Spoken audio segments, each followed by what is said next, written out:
I believe there are three kinds of life, and depending on where we're at on that spectrum of lives, we're going to have a different quality of life. If we're on this side of the spectrum, we're often miserable and suffering and struggling and upset all the time. And if we're over here, we're fully engaged and energized and enthusiastic.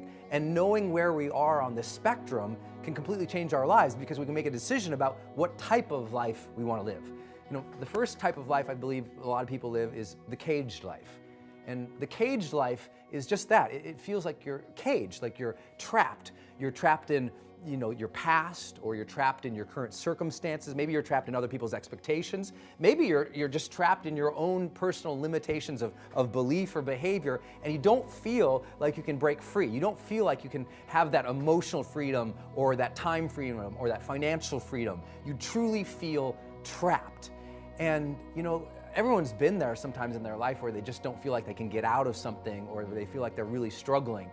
But, over a period of time, the caged life has a look, it has a feel, it has a sound.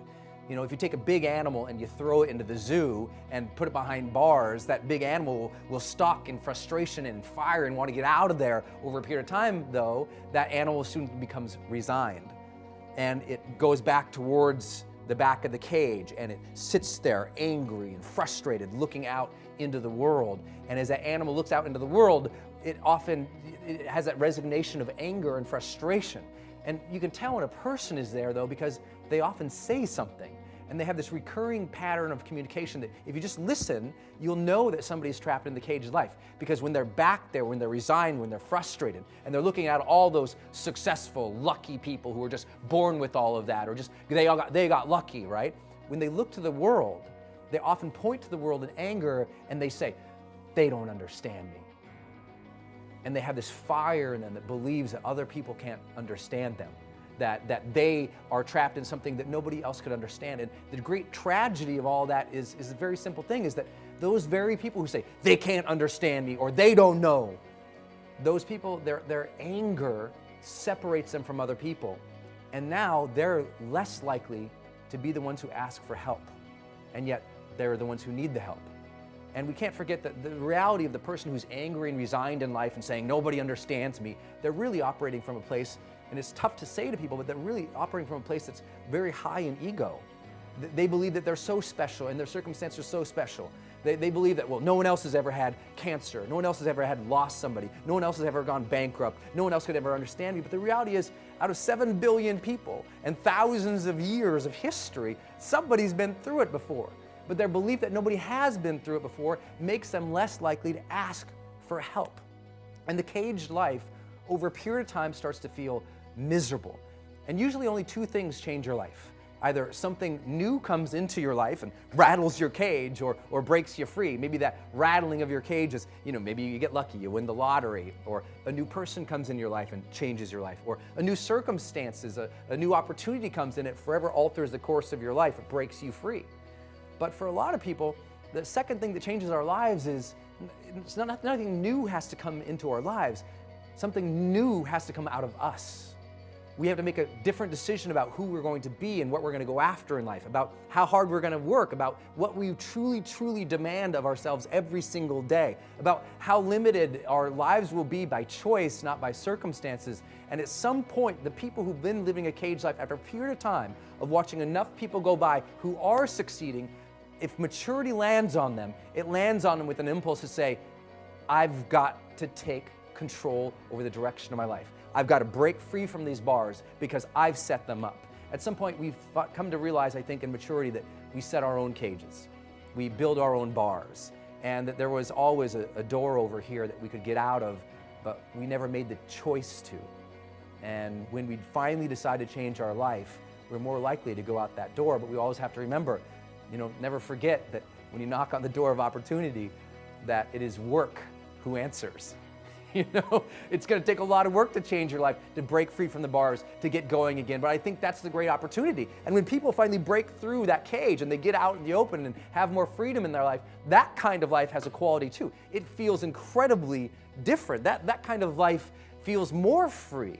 And that kind of life over a period of time is incredible because you have more freedom to direct yourself, more freedom to do things. And what ends up is people end up with deeper skills. they end up, chasing their passions more often. That often, as they get on a roll, they start becoming more successful. As they become more successful, the things they think that they wanted in their lives come into their lives. They got the 2-car garage, the white picket fence, the house, the kids, the friends, the dinner parties, enough to get by and maybe a little bit more.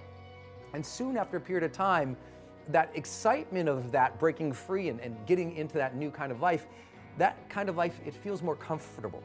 So we call it the comfortable life. And in that comfortable life, we do feel that way. We feel a sense of satisfaction, a greater sense of confidence about who we are, about what life is really about where we're going in life. We feel heightened degrees of competency, knowledge, skills, abilities. We feel like we kind of got our life under control. Things are good. But over a period of time in the comfortable life, something also rattles within and stirs within. Maybe not a frustration, but maybe somewhat of a sense of a restlessness. And that restlessness is this feeling and this sense that maybe there is something more. And people who have a comfortable life, they also have a communication pattern. They also say something on a recurring basis that you can tell they're in a comfortable life. Because what ends up happening is one day someone says to you, "So, hey, how's everything going?"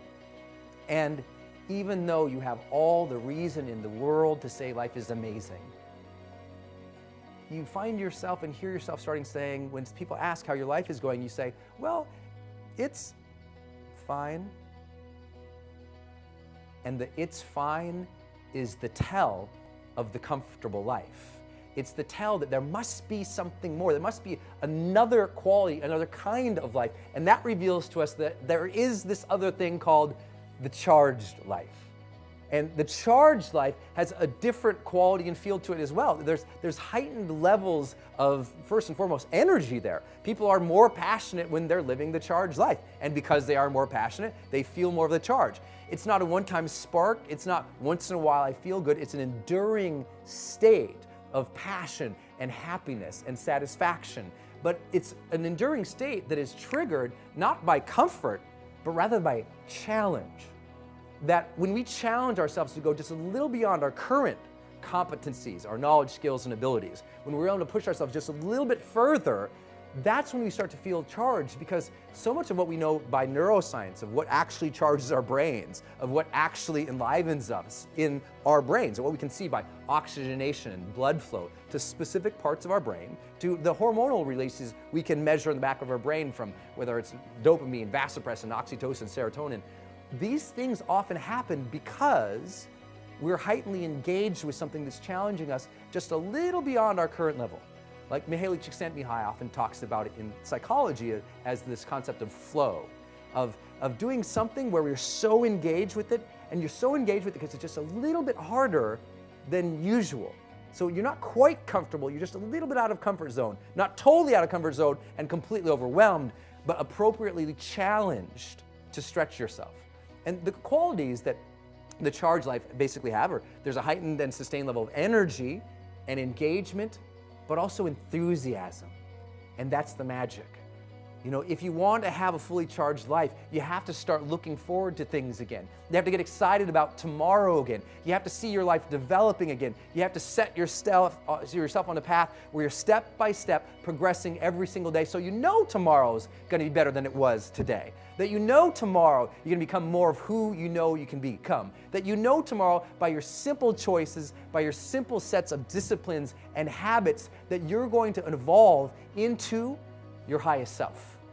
And that is the path of the charged life. This constant engagement with the best within us, of pushing ourselves, but with that purpose and that progress of hoping to become our highest selves. And when you live in that place and you sense that every single day, that's the magic.